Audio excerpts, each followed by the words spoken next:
This week sees Bushido back at the Budokan in Tokyo with 4 top-class bouts. No wonder it's another sellout at the world's most famous martial arts venue.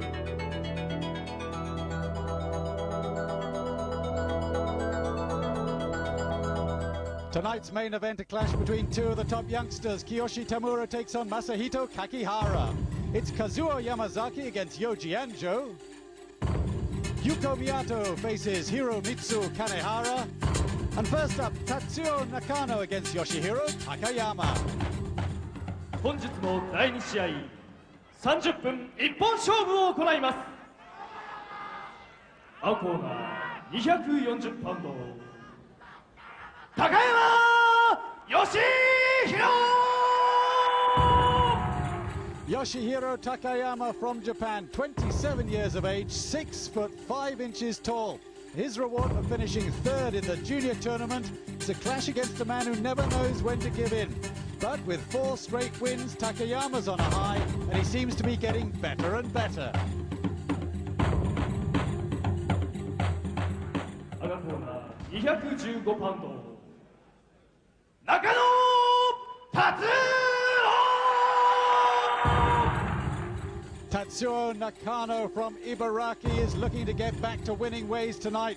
The man they call Elvis lost his last 3 bouts. He's always coming forward. He's not afraid of pain. He's always looking for victory.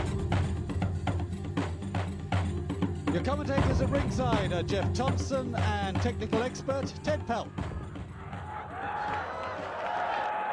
Well, both of these guys are UWFi Japanese stylists, but as far as physical stature, you see there's a big difference, with Yoshihiro Takayama giving away a lot of experience to Tatsuo Nakano tonight.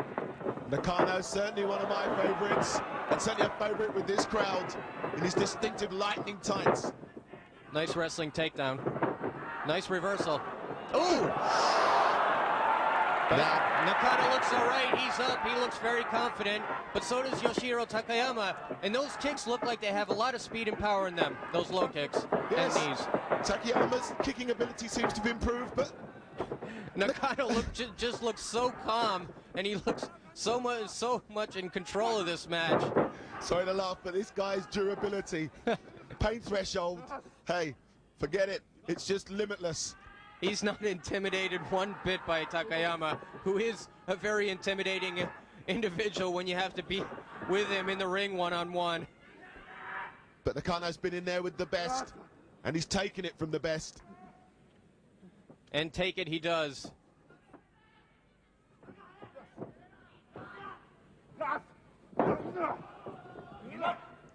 Achilles tendon hold, but see how quickly Nakano finds his own submission hold. He applies the heel hold, and Takayama has to escape to the ropes. You notice Nakano hasn't lost 1 point in the bout yet. Not as yet, but early days. 15-14. Ooh, nice low kick. And you notice Takayama's long reach isn't connecting to Nakano's head. He's just swaying back, and those heel of the hand strikes aren't hitting. Oh, and as Takayama got his one leg caught in the ropes, Nakano just worked on the other. And Nakano's striking technique is coming out on top as well. You notice those punches aren't finding their mark, but that knee did. All those knees did, but I think Takayama's going to have to focus on his target a little more. And one other thing, Takayama is going to have to protect his body. When you're that tall, it's very easy to get under your center of gravity. He's going to have to protect those. There's too many points of his body that he has to protect, and he's in trouble. That was brutal.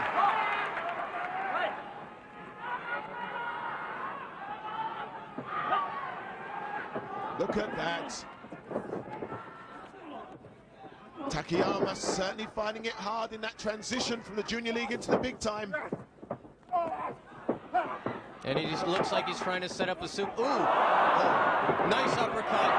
Nice low kicks. Nice follow-up. And boy, does Nakano have a killer instinct. He sees the opening and takes it. Seemed to rebound off Takayama's big thighs, but look at this. There's not much more Takayama can take. Takayama's having trouble standing up right now. No wonder. earlier, when you're hurt like that, you shouldn't wait till the last knockout blow is delivered. You should just go down and give yourself time to recollect your thoughts and to clear the cobwebs. Well, Nakano certainly seems to have cleared the cobwebs from Takayama's head, because he's going to work on those long thighs with great focus and effective delivery. One problem a lot of these fighters face is they're just so over anxious that they don't want to go down when they should be. You don't have to wait for that knockout punch to go down. If you think you're in trouble and you're a little bit unaware of your environment from previous strikes, you should go down and you should take all the time you can to recollect your thoughts. But we know the Budo spirit, certainly from Japan, is that it is combat at all costs. 15-7, Nakano leads. As we see here, Takayama finding it very tough in the big time. Well, he's losing his footwork from all those low kicks. And he's going to have to do something quick. Sleeper hold. Drags him down. That was some solid thigh kick. Yeah. And look, Nakano clapping for his performance. He was in lead of the fight the whole time. He hasn't even lost a point. A perfect victory for Tatsuo Nakano. And it doesn't look like he even broke a sweat. Yes, that's right. And what a baptism by fire for Yoshihiro Takayama.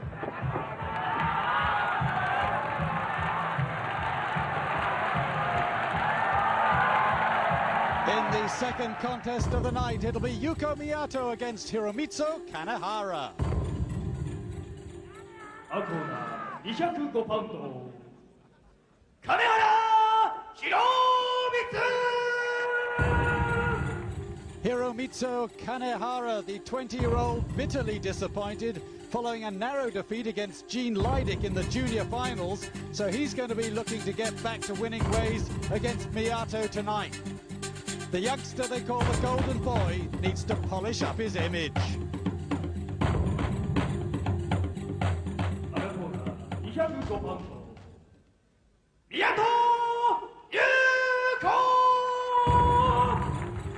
Yuko Miyato from Kanagawa, he's one of the smallest men in Bushido. He puts fear into his opponents with his great kicking ability, but with only 4 wins to his name, he's certainly in need of improving his record.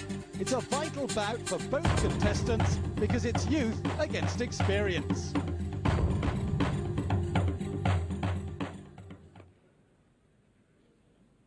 And here we get to see Hiromitsu Kanehara going up to someone who's really superior in the game, who's been around the game for a long time, Yuko Miyato. Yes, Miyato, a very exciting fighter. Doesn't win as many fights as I think he deserves to, but great entertainer, durable competitor. Should be an interesting bout. Pound for pound, he's probably one of the best fighter, but one of his problems is pounds. He's always giving away a lot of height, weight, and strength when he's going up against his opponents. Miyato in the black tights, Kanehara in the lime green trunks. Miyato fighting out of the red corner, Kanehara out of the blue corner. And Kanehara seems to be working a lot of good punches trying to make that opening. And he's really quick with those striking techniques. I'm surprised he's really improved in a short time. As we know, Miyato's famous for his rolling savate. Good all-round stylist. But Kanehara's showing really good defense, and so is Miyato. Nobody has taken any serious strikes yet. They're blocking each one of those strikes. Yeah, very good technical fighting here. Strikes and kicks being parried, deflected.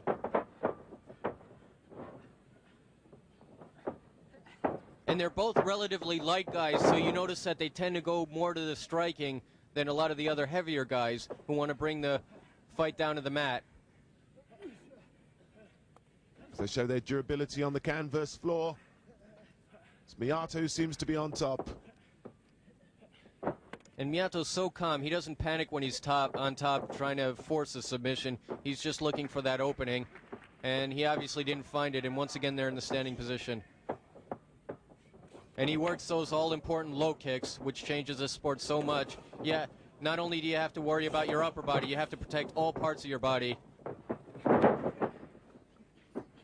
Miyato, a former Kokushinkai stylist. giving him a slight advantage in the kicking department. But as we know in UWFi, it's not just kicking that helps you. And these guys train in many different kind of kicking styles.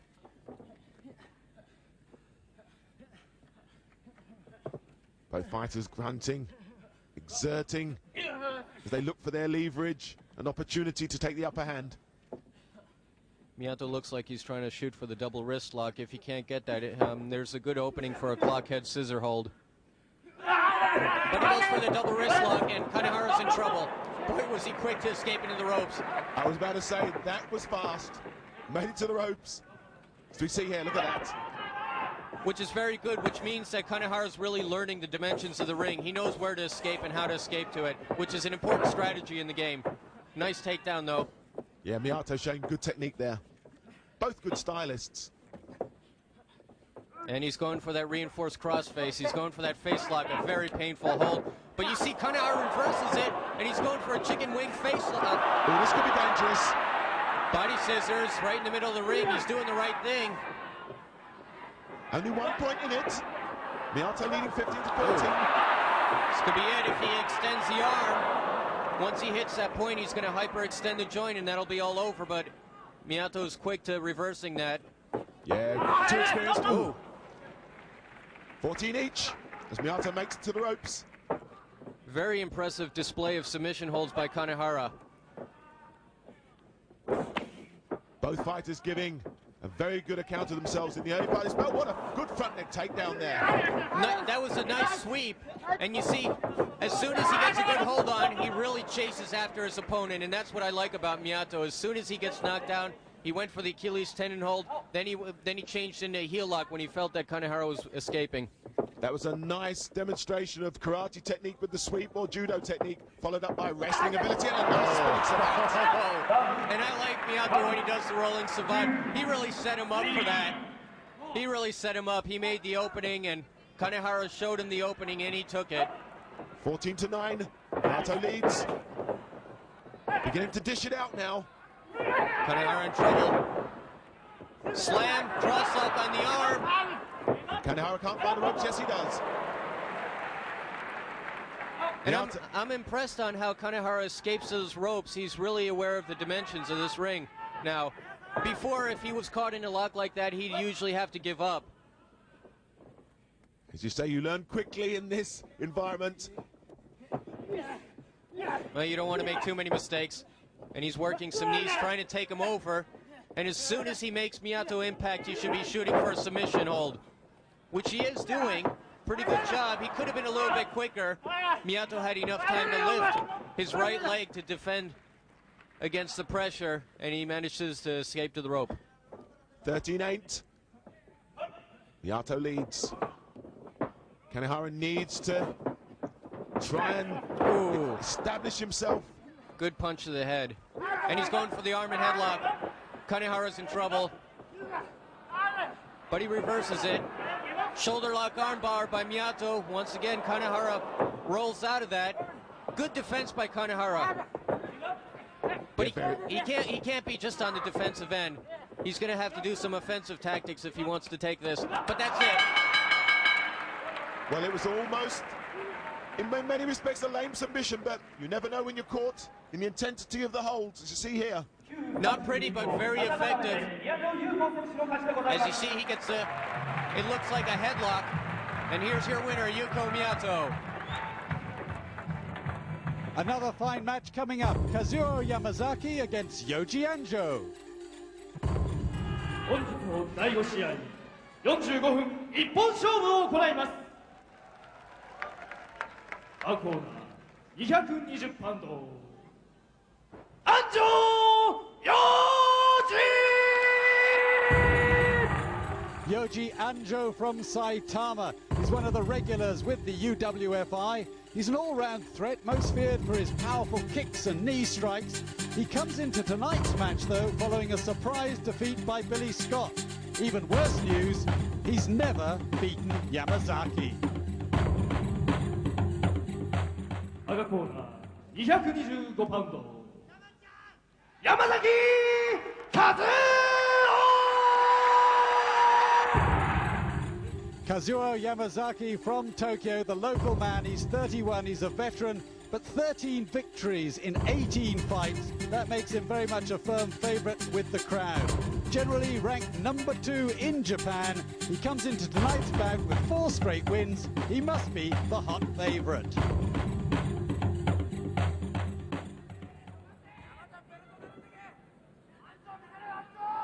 Okay, this is going to be really exciting. Here's another rematch between Kazuo Yamazaki and Yoji Anjo. All of their previous fights have ended up with a Yamazaki victory. Let's see what happens tonight. Two of the true exciting fighters of UWFi square off yet again. And when they meet, sparks always fly. And what's so exciting is they're both excellent at kicking and striking ability, and they're also excellent on the mat. Yamazaki almost cool in his execution. Well, Yamazaki looks excited tonight, doesn't he? Driving the forearm in Anjo's face. He's driving everything into his face. Referee Wada, we know he's in very good shape, and he needs to be as he steps in to kick these fighters apart. And Anjo taunting Yamazaki, but Yamazaki doesn't want to go back in the corner. He wants it in the middle of the ring. Yamazaki posturing on Anjo there. And it's going to be interesting to see how Anjo wants to change his strategy tonight. Well, his strategy was to make it to those ropes in the short term as the 1 point gap is opened up. Look at that. Speed of movement as Anjo finds those ropes. In the past, Yamazaki's strategies have always ended up coming out on top, and that comes from a lot of experience. Anjo Yoji is giving away a lot of experience. The crowd always seem to energize when Yamazaki takes to the ring. A lot of fans, a lot of supporters. And you notice how fluid the movement is on the ground. They don't have time to think about those submission holds. They're all moving on instinct. If you have to sit back and think about something, they're going to get you. As we can see there with Anjo's exposed knee, I'm not sure if referee Wada's going to want to step in. Yamazaki trying to go for the arm lock, but good block by Anjo. Yamazaki grimacing with determination. And the crowd sees something we certainly can't see. Good arm lock, and that was dangerous.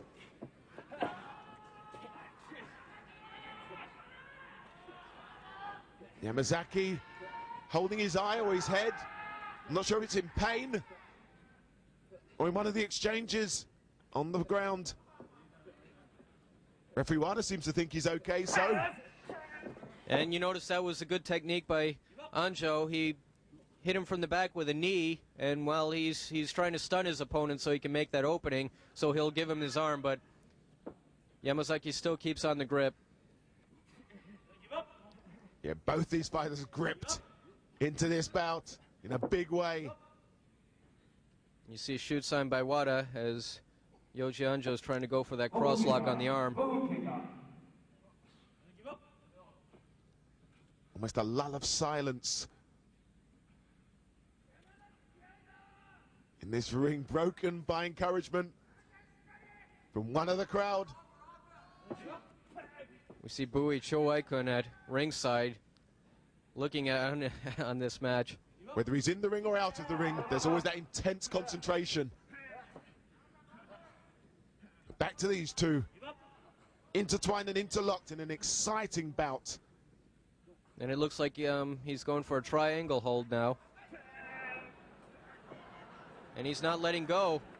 And you notice Anjo is on the correct side, but they're a little bit too close to the ropes, and Yamazaki goes to the ropes, but it looks like it's taken, that exchange took a lot out of Yamazaki. Yeah, just shaking his head, clearing himself as Anjo goes to work. One of his low kicks. Anjo in his distinctive leopard skin tights. Nice takedown, and he's going for the ankle lock. Ooh. Heel hold. Ooh, that's Reversing it once again. It's one submission hold after another. The crowd sense it. Yamazaki giving him nothing. Anjo. Forearm strikes. That's perfectly legal. And there were certainly 4 of them. You can't use the point of the elbow, but you can use the forearm. Face lock. Anjo really doing a physical job on Yamazaki. Trying the legs, then the middle, now the head. When he notices he can't apply the exact 100% leverage that he needs to make Yamazaki submit, he quickly switches off and goes into another submission hold rather than trying to yank it with strength. And that's all leverage. There's no, it's really overkill to use strength once you have the leverage. You don't need it. After all that advantage, Yamazaki's now on top. You see how quickly the tide of the match can change. Certainly can. As it's 14-13 in Yamazaki's favor. Look at that. And I think Yamazaki is finally realizing that he's going to have to start waking up. Speaking about Bui Chowaikun, Yamazaki has a very similar style where he doesn't exert himself too much in the earlier stages of the match. He just wants to study his opponent and see what they have to offer. Ooh.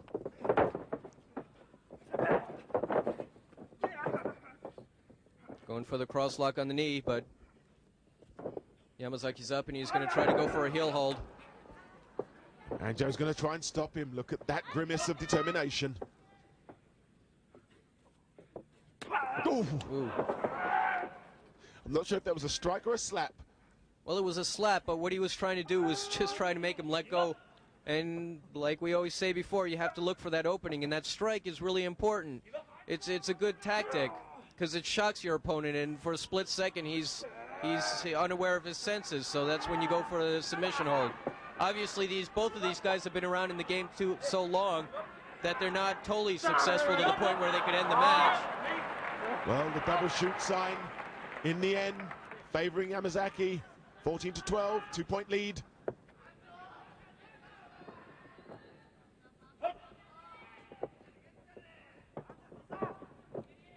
Both looking for the opening for the kick. Yamazaki feinting, but just pulling out. Ooh. One didn't quite connect. The second was caught by Yamazaki as he spins him over. Oh, nice takedown. He grabbed that kick and he's putting him down with a reversed Achilles tendon hold. Yamazaki is very confident and he knows what he's doing, and he probably has some moves that he's thinking about. Ooh. And he's going for an STF.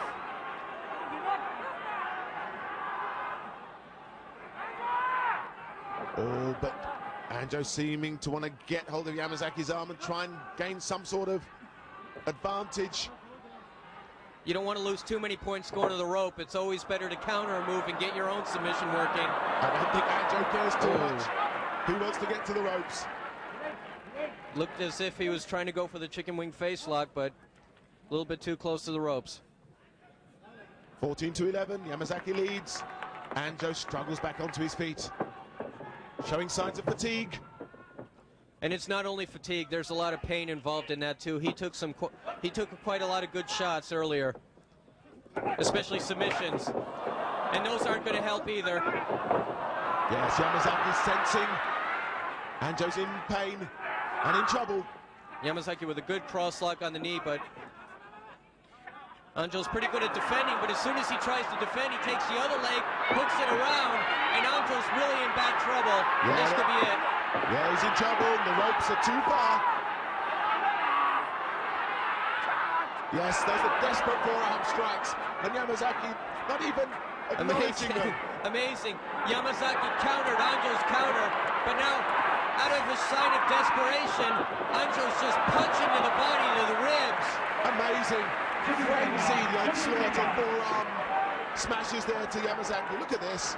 Repetitive strikes. Punches to the ribs, and Yamazaki looks hurt from those punches. Yes. I'm sure he didn't expect that. That's a very unusual tactic, but it's perfectly legal. You're allowed to hit to the body with a clenched fist. Yamazaki doesn't look too bruised. Obviously some marking on his ribcage, but still in there. No, believe me, those strikes are bothering him. Yes, we can get a better look. And that's a good time where Anjo should be going after a submission. Yes, we can see the red marks there of that previous onslaught, but right now, oh, well escaped. Single leg modified Boston Crab. Anjo's lost in the past. He's fallen to Yamazaki before from this move. As Yamazaki struggles onto his feet, still has a lead, 14-9, but both looking as though they're in the wars. The crowd certainly saw something they liked, but... Oh. Yeah, definitely those shots to the ribs took their toll, and Yamazaki's in serious trouble. He escaped out of the ring now. I don't know if they're gonna... The referee pulls him back into the ring. And I'm not sure if that's allowed, Ted.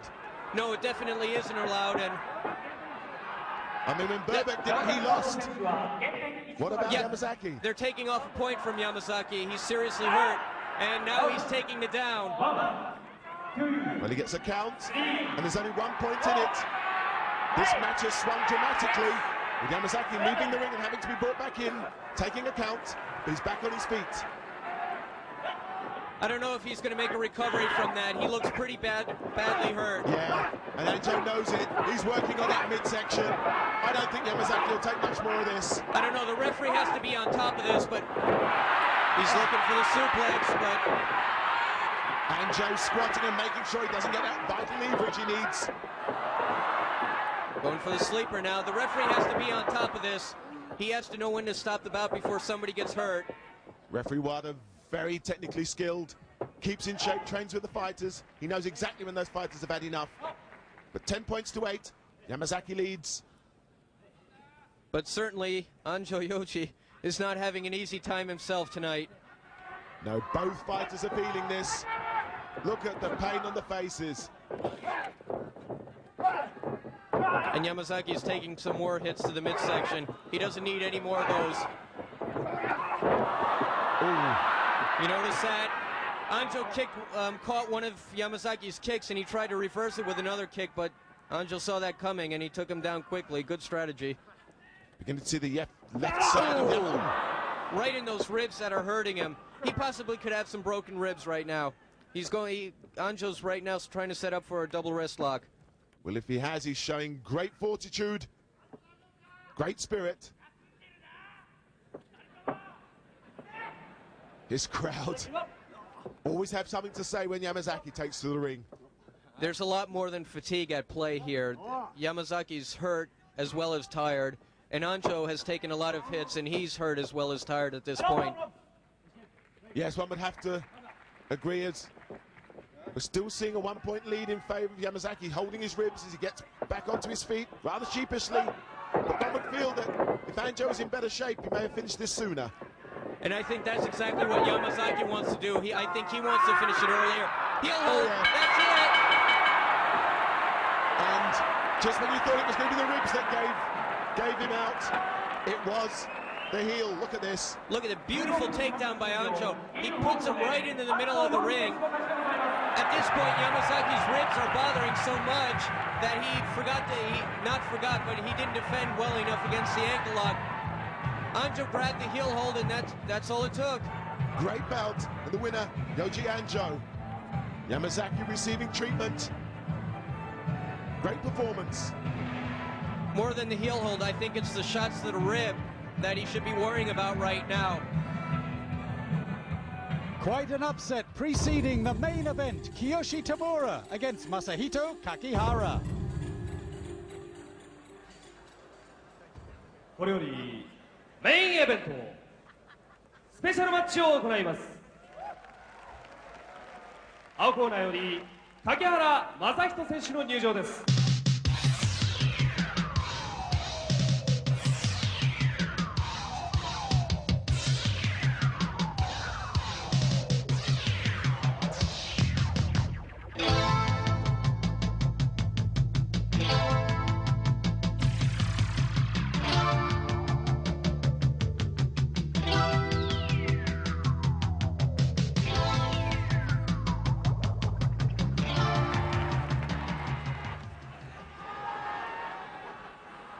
赤コーナーより田村清選手の入場です。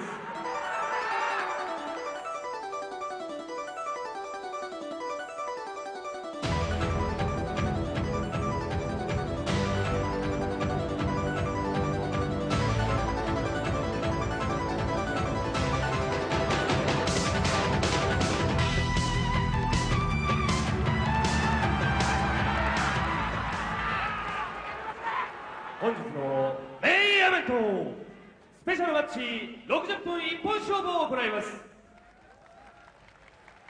青コーナー205パウンド、柿原正人。Masahito Kakihara, only 21. He won his last fight against old enemy Tetsuo Nakano, so he comes in on a high. He's young, he's fit, he's getting better all the time. Tamura will certainly have to look out for his fast hand slaps. 6 wins in 17 fights.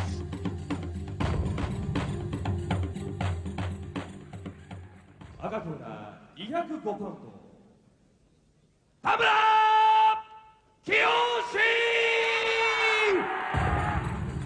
Kiyoshi Tamura from Okayama, 3 years older than his opponent. He's had 3 straight wins and he's flying up the ladder to greatness. An all-round specialist, most feared for his choking submission holds. His kicking technique is also improving with extra training. This is a very finely balanced match.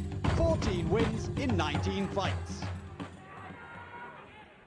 And after an extremely long time, the long-awaited rematch between Kiyoshi Tamura and Masahito Kakihara, the main event at the Budokan tonight. Yes, this is going to be an explosive exchange. We know of Kiyoshi Tamura's obvious talent, one of the youngest and brightest stars of UWFi, but Kakihara also not to be underestimated. Tamura in the red trunks, Kakihara in the yellow trunks. And this is really a pleasure for me to see. You realize that this is the main event at the Budokan, but a long time ago, this was the very first preliminary bout on the first UWF international match which ever took place. Yes, both have matured since. And in the world-famous Budokan, the home of martial arts, these two battle it out tonight. Tamura, an exciting, explosive fighter, excellent wrestling technique, and with a good strike kicking ability as well. But Kakihara also has an excellent arsenal. And in preparation for this bout, Kiyoshi Tamura has been in Thailand for a while, studying at one of the Muay Thai camps for a couple of months. So things might be different. You notice he has his leg guards back on tonight. Yes, that could be an indication of the things to come. Knee strikes possible, but you never know. Tamura always senses, at times, not wanting to use his favoured techniques to almost show superiority over his opponent in his own department. And I want to see how different this fight is going to be. In their first fight, it seemed like it was the striker versus the grappler. Let's see if things have changed since that time. Both of these fighters have really come a long way since that time, and anything could happen. Well, both starting with 15 points. No points lost yet. Shoot sign being signalled to Tamura. But Tamura is taking control on the mat. To be expected in my view, as I said, excellent wrestler. And very relaxed, seems very much at home on the ground. And usually what tends to happen, if you have a striker going against a grappler, the grappler will generally come out on top if he has the technique to close the distance and bring it down to the mat.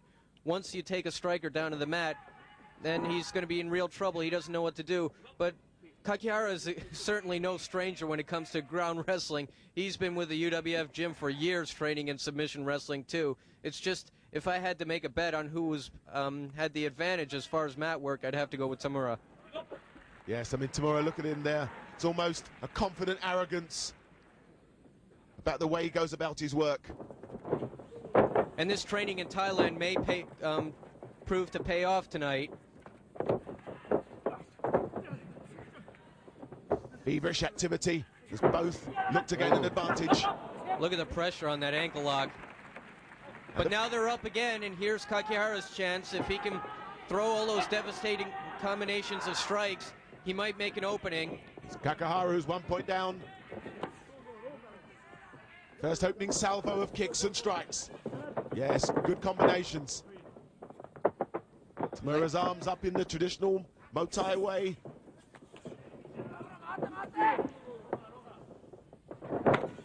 Ooh, yes. Nice kick, and he takes him down to the ground once again. And despite the training, I still think he wants to take this down to the ground.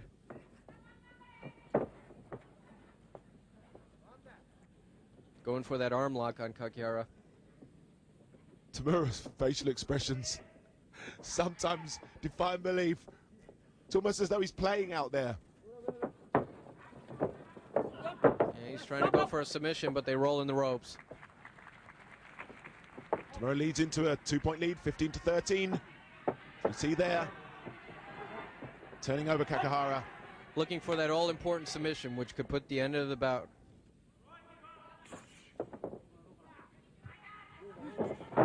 And Tamura is going to have to worry about moving in on Kakihara. He has just too many strikes, too much in his arsenal when it comes to strikes. Oh, beauty! Nice kick. Hey, that was one feint kick combination that came right out of the combative kick-punch combination class textbook.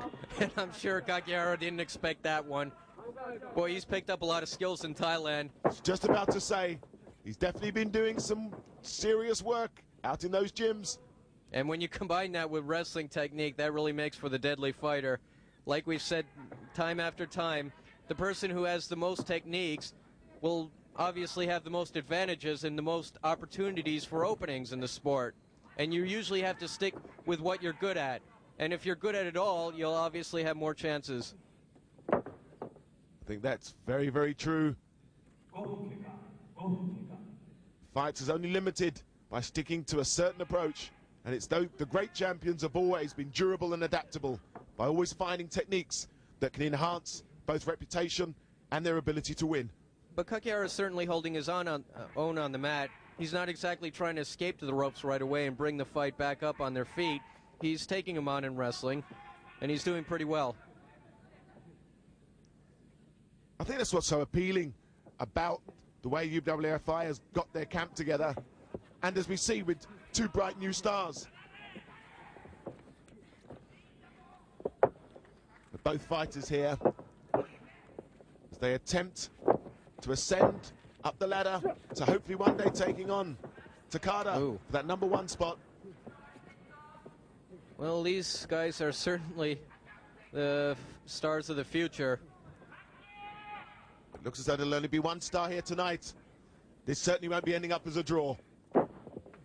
And I'm sure not only did Kakihara lose in their first fight together, that put him out of commission for about 7 or 8 months from a snapped Achilles tendon hold. So I'm sure he really wants to save a lot of face in this match, and I'm sure he wants to make an impressive win.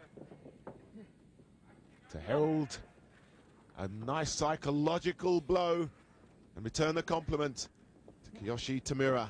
But he has a nice ankle lock, and Tamura's face is grimacing with pain, but he quickly reverses it, and a sleeper hold. The sleeper hold seems to be one of Tamura's favorite techniques, and he really is good. Once he slaps that sleeper on you, it seems like there's no way to escape. Well, I don't know if you saw referee Wada's escape then, but that was pretty fleet or slight footwork by the referee. Excellent wrestling technique being exhibited by Tamura right now, but Kakihara's reversing it, and he's catching his own submission holds. If he could hit that just one vulnerable point, he could put away Tamura with a submission hold himself.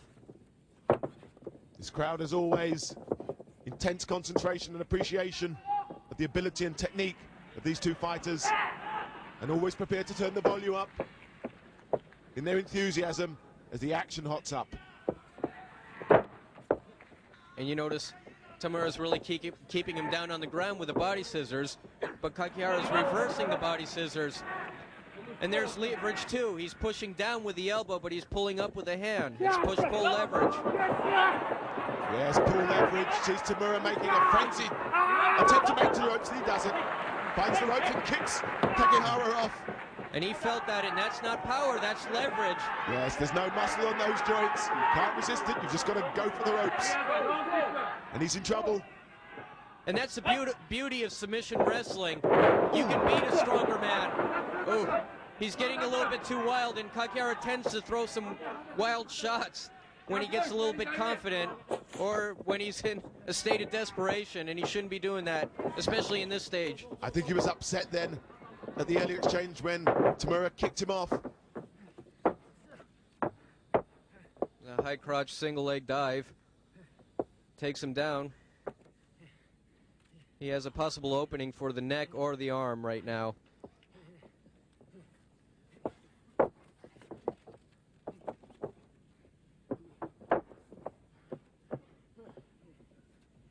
Well, once again, Kakihara could reverse it with that leg breaker. Oh, nice move. Achilles tendon hold. Give up being ignored by both fighters. But Tamura's not escaping to the ropes yet. Double heel strike by Kakihara. Yeah, well, someone's Nice in pain. reverse. And now Tamura has his Achilles tendon hold. He's trying to reverse. They're trying to get that leverage. It looked as though Tamura wanted to switch it into a heel hold, but he lost it. Both in the center of the ring. Good ankle lock by Tamura. 2-point lead, 14-12. Kakihara holds his right ankle. Tamura adjusts his right knee pad. And I'm looking for Kakihara to open up with all those strikes now that they're standing up again. Yes, I think we'll see a few sparks fly. But Tamura throwing great low kicks of his own. Yes, his training in Thailand has definitely paid off. Kakihara putting a nice combination together. But good defense by Tamura. He's looking to shoot in, but he has to be careful when he closes the distance. Oh, Kakihara is saying almost, try it again, but I'm not sure what caused the problem. Takes a count. Kakihara's down. I'm not exactly sure what he went down from. But when Tamura tries to close that distance on Kakihara, he has to make sure that he doesn't run into a knee when he tries to grab him. 14-9, Tamura leads. Nice fakes and feints and switches. And you notice how he got inside. He's protecting himself from Kakihara's strikes.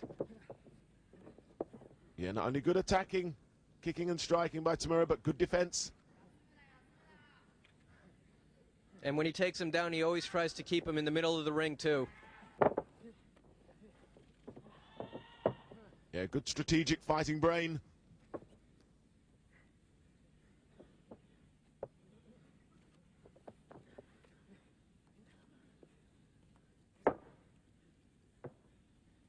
Both fighters looking for that vital opening.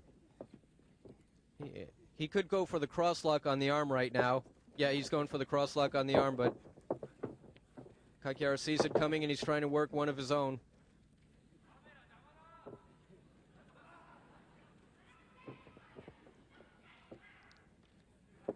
Well, the female spectators getting very vocal in their appreciation of one or other of the fighters. And it looks like Kakihara might get it. If he can break that grip and hyperextend the joint, he's in a pretty good position. Tamura has a little bit away from the, but can he make it to the, yeah, he made it to the rope. That was close. Just as he broke the grip, he made it to the rope. And there's a gap starting to emerge in the points. Certainly is. Oh, nice move. Didn't quite make the target. No, Tamura blocked that kick. Ooh. Throw and kick combination. Nice low kicks, and he's too... That was sensational. You see, he got him with a low kick, and when Kakihara was thinking so much about the low kick, he caught him with a high kick. And you notice Tamura's low kicks are so quick that Kakihara isn't quick enough in lifting the leg to Look block at this, it. there was a feint. We only see there the high kick, but that was an excellent combination. And you know what the problem was? Kakihara blocked that high kick with his left hand. You need both hands to block it. That's as focused as you'll ever get in the delivery of a good kick. Textbook stuff from Tamura. You can't block a kick with just one hand. It's not enough.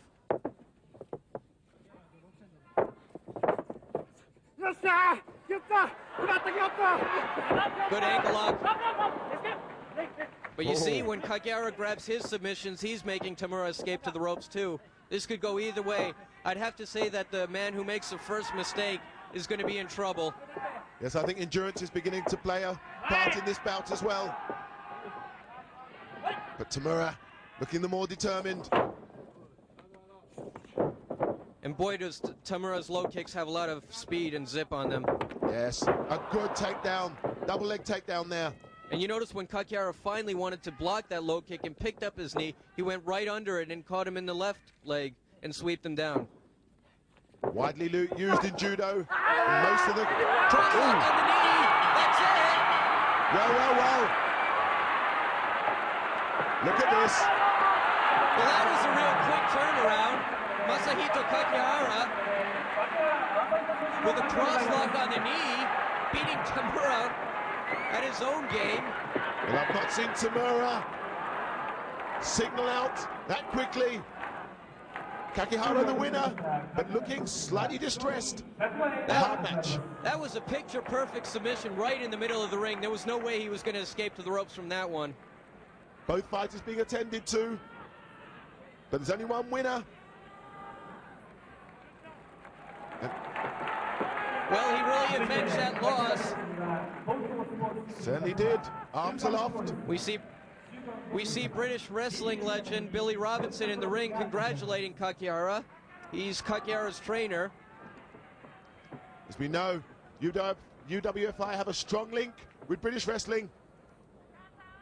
And the headbands being tied around Kakihara's forehead. I wonder if Tamura's right. He looks pretty hurt from that submission hold. Yes, the leverage was quite extreme. As we prepare for the trophy presentation. And the magazines and newspapers are presenting their trophies to the winner of this exciting bout. Very reminiscent of the sumo festivals that I've attended, where local sponsors actually involve themselves in between the bouts. And the TV channels as well. And we're gonna get an interview from the MC.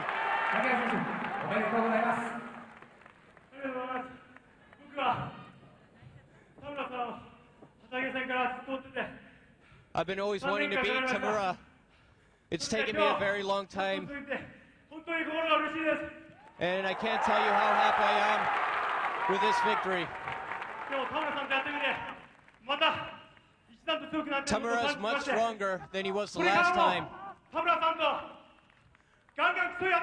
I want to keep on fighting him over and over again. And I think we're going to take the future. And we'll take everybody in the 21st century with our fighting. Thank you very much. ありがとうございました。もう一度掛原選手に盛大な拍手をお願いいたします。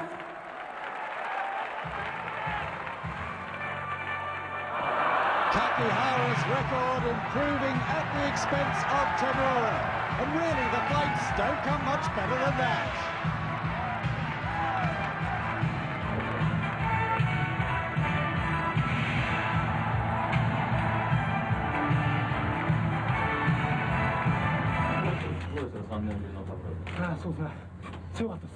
He was really strong.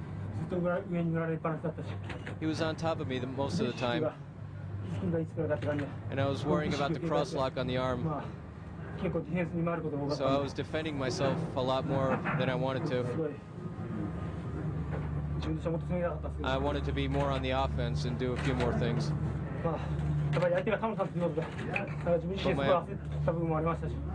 I was a little bit intimidated since my opponent was Tamura. And I was quite intimidated.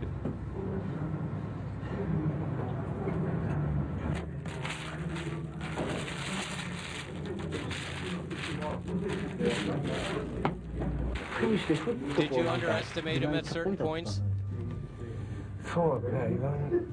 Yeah. Well, I didn't expect my leg to be stretched out, hyperextended at that angle that much.